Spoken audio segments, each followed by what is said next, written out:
Coming up on By the Book, join host Dorothy Spalding and today's leading authors with in-depth interviews, stories, and discussions, offering unique insight into the authors, their influences, and their latest works. Tune in today as Dorothy welcomes Jennifer Rothschild. Be sure to watch By the Book. It's great. How did you do it? By the book. Where did you find that? Did you see By the Book? Yeah, it's a great show.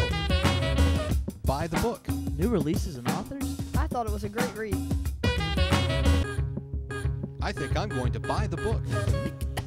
It's the best. Did you get it? You should. Do it by the book.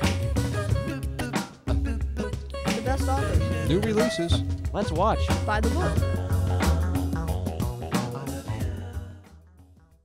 Welcome to By the Book. I'm your host, Dorothy Spalding, and my guest is everybody knows her. She's been with us for different years, and she's just one of my favorites. She has quite a story to tell. And when I see her, she's such a blessing to me, always. And it's Jennifer Rothschild. And Jennifer, you wrote another book. Yes. It's called Fresh Ground Faith. Right. But before we get to that, I want to tell your story again because people always like to hear it. And you're blind. Right. And yet you can't tell. When you look at when you watch, you cannot tell you're blind. No, but if I got up and tried to walk across the studio, all of your viewers would know I was blind. You're blind. Tell me, I can't imagine what it's like to be in the black all the time. But when were you blind? What happened? Well, I was born perfectly sighted, and for 15 years, I saw everything very clearly.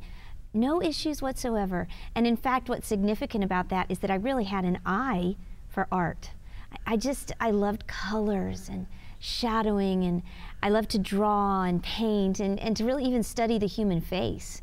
Mostly because I loved to not only render it, I wasn't that good of an artist that I could render it well, but I could make great caricatures of people. So seeing was something that I really relied upon, because it facilitated my gifts. Well, I was 15 years old and began to have some difficulty when I was doing an art project in being able to see. I started noticing like black dots everywhere. And what it was, after a few weeks of finding out we had some real issues with my eyes, finally we went to the doctor, and what we realized was the reason I was seeing black spots whenever I would look at things is because my retinas were detaching. I had a disease called retinitis pigmentosa. It was active in both of my eyes, in both retinas, and what it meant is that the retinas were deteriorating, causing me to have vision loss, and so within just a few months of being a 15-year-old girl, I was declared legally blind and given the prognosis of the disease, which was total blindness. My, Jennifer, I can't imagine. Yeah. There's nothing they can do to fix it? No, there's not. It's not a disease that they really totally understand the cause of, and at this point there is no cure. So now, I'm in my 40s, so it's been over 30 years since I have walked in physical darkness. In fact, I've walked in physical darkness longer than I've walked in physical light. And what's interesting, Dorothy, is though the loss was significant as a teenage girl, I mean, I couldn't drive a car, I couldn't see to read a book, I couldn't see my own face, everything changed, and it was very significant. So here I am in my 40s, and I've recognized that the loss is still difficult. And I think that's one of the things that comes with loss, is that even though the loss may remain the same, as I have matured through the seasons of my life, I've had to grieve the loss with each season. I don't see my children's faces. I don't see them, one of them has graduated from high school, soon to graduate from college. I will not see him walk down the aisle as he graduates with his degree. And so the loss remains the same, but the grieving seems to be somewhat different in this stage of life. You met a husband who's absolutely wonderful. Yeah. Because he's here. I meet him every year. Yeah, he's a great guy. And he loves you so much and takes such good care of you, but you never saw him. No, I didn't, but he assured me that he was extremely handsome. Yes, so. he is. I will tell you, he is. It's funny, Dorothy, my husband's name is Philip Rothschild. He's a professor. So he has his PhD. So that means I call him my very own Dr. Phil. Your So own I have my Dr. own Dr. Phil, Phil. yes. Yeah. He's been a great gift to me in walking in darkness. He really has. So when people are watching TV, you just get to hear. Mm-hmm. Do you imagine what things look like? I have a really beautiful, I believe, art gallery in my mind's eye. Because when I could see, I studied what I saw. Mm-hmm.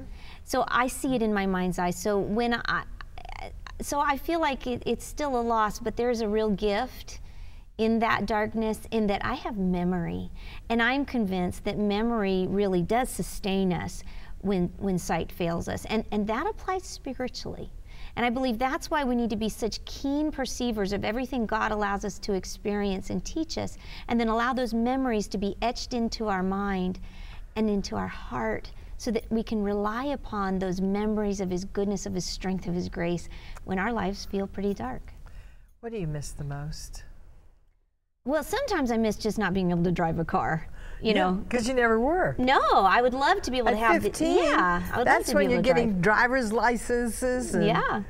But I do think the hardest thing for me personally is probably two things. It's not seeing the faces of the people I love, and it's not being able to read the printed word. I love to read.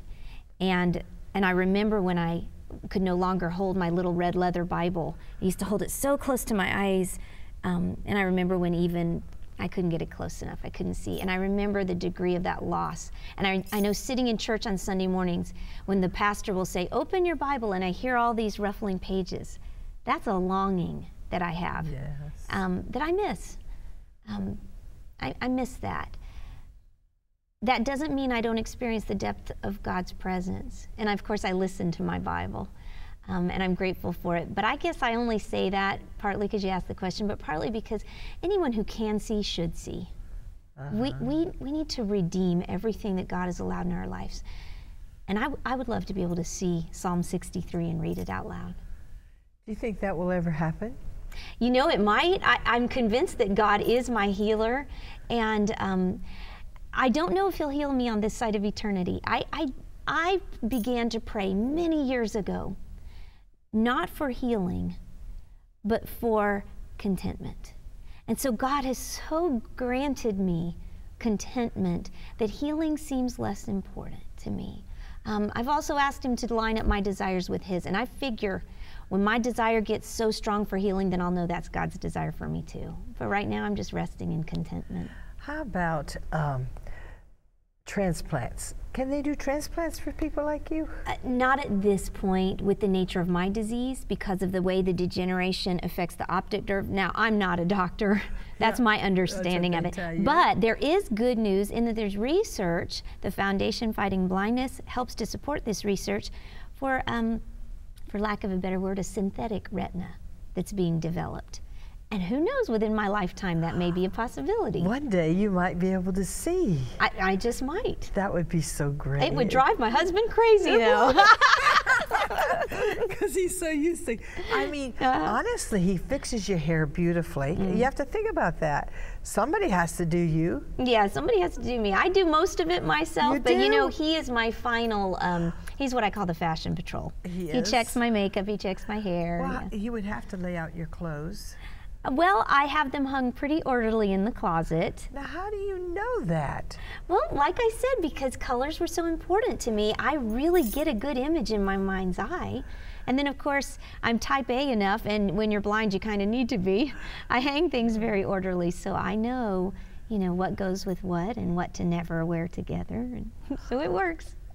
That's pretty cool. Most I days. mean, I need you sometimes. You know what? There are some What? sighted women who could take some lessons from a blind woman. Yes, I can they tell you could. that.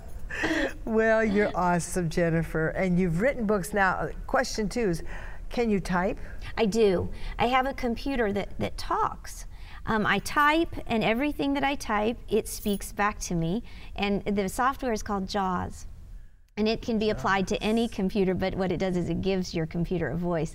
And so I actually have my JAWS set to speak with a British accent. So whatever I write sounds so intelligent.